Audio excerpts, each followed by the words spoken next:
The style out there in my hometown. That's right, Detroit. 3D, I hope you hit a Coney Island up or two. I hope you got a chance to holler with some people out there. But my first question I want to ask you is, what's the difference with the Detroit Pistons this year and last year? Well, I think this year, Blake Griffin having a full training camp, he and Coach Casey being on the same page, and everyone just understands that it's point forward now when Blake has the basketball. But you talked about Isiah, you talked about Chris Webber being good at his job. I put a little something extra on for Craig Sager. And since I've been in Detroit, I did something Craig would normally do. He went to Detroit's like little, found some Isiah Thomas shorts from 1988, baby. Hey, yes, from 1988. I want to know, Isiah, how did you get your cookies in these shorts? Players only, baby. Wait a minute, that's two puns on there. Oh, man. See, that's wrong. Dennis is all the way wrong. Hold on.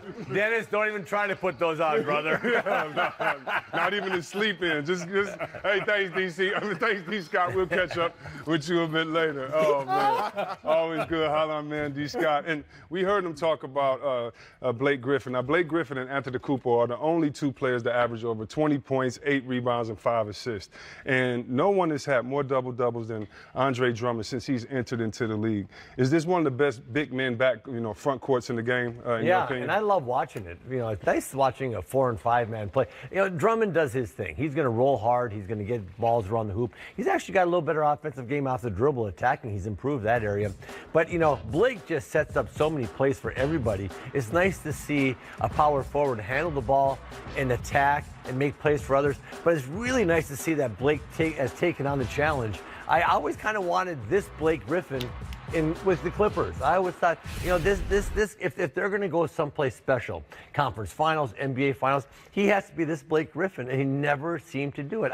He disappointed me all the time with the Clippers. I just thought he's capable of having 5, 6, 7 assists a night, and now he's doing it. And I give Dwane Casey a lot of credit. Dwane looked at his team and said, "We're playing through the power forward position." And Isiah, you always talk about the fact that a team has to have that DNA, that lineage, that you can't change a whole organization style. And do you think the fact that Dwane Casey went back to defense and defense foremost allows guys like Blake to have a couple plays maybe he doesn't execute, allows a guy like Drummond to clean up for the team? I mean, it really seems like Casey's defense first attitude, because the Pistons have a chance to average 111. The last time that's been done is when you guys did that back in the 80s. And so you talked the other day about you guys have the highest scoring game at 186, but you weren't happy with that as a captain. You got to defense. Now the fact that these guys are playing defense, it seems like it allows them to have an offensive mentality. Yeah, they've gone back and they found their Piston identity in terms of what the Pistons were rooted in and what we were all about. And that started with defense first, but it allows you to play good offense. And when I say by defense first, right, this is a 3-point happy shooting league. Guess who's the #1 3-point field goal defensive team is in the league now? This is Detroit Pistons. They stop people from making threes. Also, it's a team right now that has said, okay, we're not going to play like everybody else. We're going to go back to traditional basketball. We're going to have a real 4 in Blake Griffin. We're going to have a real 5 in Drummond. We're going to have a real 3, a real 2, and a real 1. And guess what? We're going to run some sets that are old-fashioned traditional sets that allow our 4-man to play out of the mid-post, out of the high post, and guess what? He may be good enough to play pick and roll too. Right. So you see them running UCLA cuts, you see them running Hawk cuts, you see them running cross picks.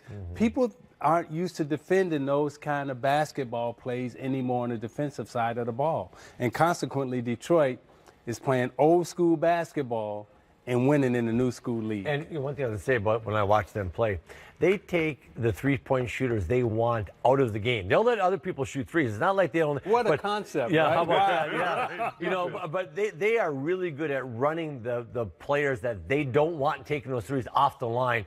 And then they'll throw it out to other guys. Like Drummond will look at some of those centers shooting. He'll stand there and go ahead. Yeah. I mean, hey, their 3 top shooters aren't shooting it. We'll let you shoot it. So Drummond is helping. They play smart. They play smart on the defensive end. And so I'm liking them. I'm starting to become a fan. Yeah, Yeah, and tonight they're going up against a superstar in which, when you talk about Westbrook, he's the only player to lead the league in scoring one year and then the very next year in assists. I mean, we know he's missed a triple-double, has averaged that in his last 6 games. And, you know, sometimes when you have a player of that capacity, you have to make some rules for it, a la the Jordan rules. Yeah. Well, Isiah and Zeke got together, and, Isiah and Joe Dumars, one of the best backcourts ever, got together and kind of talked about how you play against a guy like Westbrook. But when we were playing, you know, against Jordan, it was like, okay, we're going to take Jordan out of the game, and he's not going to get 60. Right. Yeah. He may get 30. He may get 30, but he ain't going to get 60, right? But then a couple of times he jump out and get 60. Yeah, I mean, that's how the great players are. Yeah, it's going to happen.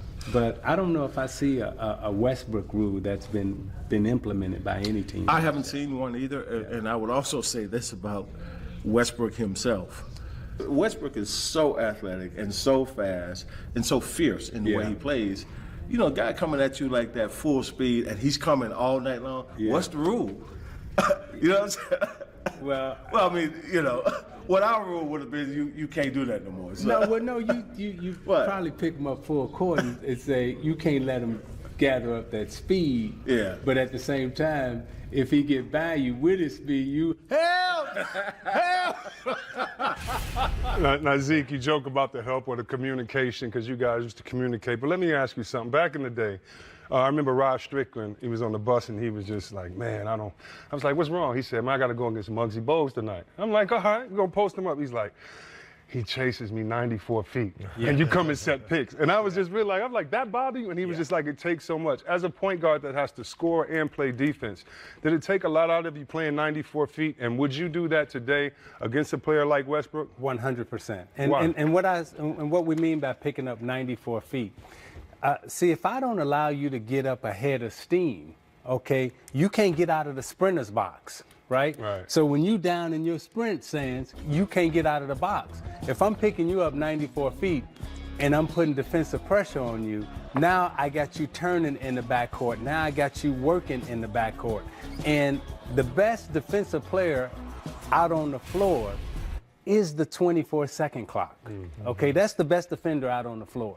Because if I can make you waste that 7 or 8 seconds in the backcourt, having to turn, move, and not just be able to take off. And once you get in the front court, I got to play you for 18 seconds, okay? But if I can take some time off of that shot clock, and then once one pass is made, then I only got to play you for 1 or 2 options. But right now, the way the game is being played, you have to play the Westbrook and all the best players. You have to play them for 4 or 5 options, and you have to play them the whole 24-second clock. So picking that guy up full court and taking some time off that clock actually helps you as a defender. But if you letting that guy get up ahead of steam and just coming downhill at you, you ain't got a chance. You know what Oklahoma City's done to counteract that? Their defense is good. Yes. And it's hard to pick up guys in a break situation. You know, as you know, I get the defensive rebound. You're coming in, maybe, it's a long rebound, and I throw it out to Westbrook. It's just a straight chase. They switch so much. Exactly. If you don't switch. Right. If you stay with your guy. But you know how it is, though. Yeah. Everybody's switching. Everybody's ball hungry. That ball gets tipped around. All the offensive guys say, I'm going to go get me an offensive rebound. You get that. I'm saying they have so many stops that they get the ball to him in broken floor situations. That's when that guy's murder. Like if you're running back as a big guy and you're in a dead sprint and you see him coming, you're like, oh boy. Yeah. I mean, you got to get back to the paint and you just got to try to just challenge him at the rim. You played against Magic Johnson in the NBA Finals, and y'all had one of the greatest defenders ever in Dennis Johnson, okay?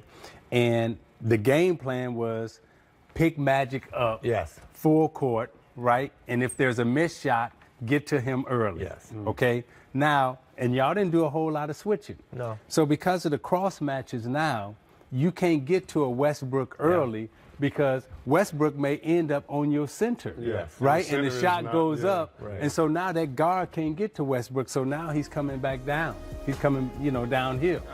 And what's funny is people are going to say, Magic wasn't that fast, but I guarantee you Magic took the ball out after make some misses and pushed that rock as fast as any point guard in the game today. And it wasn't about physical speed. It was about willing, let's get the rock out. He's halfway up the court. Hold on, let me tell you what's really fast. Magic throwing that ball 45 feet ahead of him to a guy out in front of him, to Byron Scott.